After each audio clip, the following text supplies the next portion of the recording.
आजकल के बेटा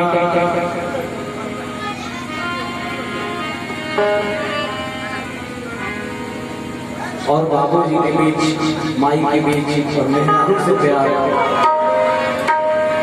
कोना तरह के हो गए। सब तो फरमाइश करता है।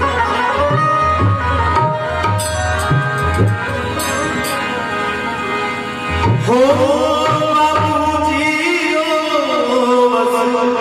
दुआरा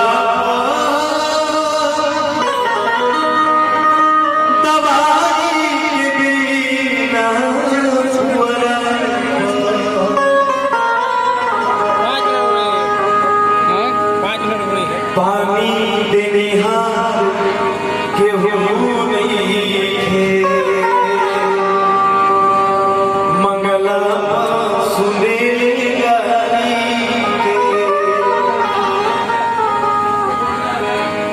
कहला में पर के नारी के दुख देगा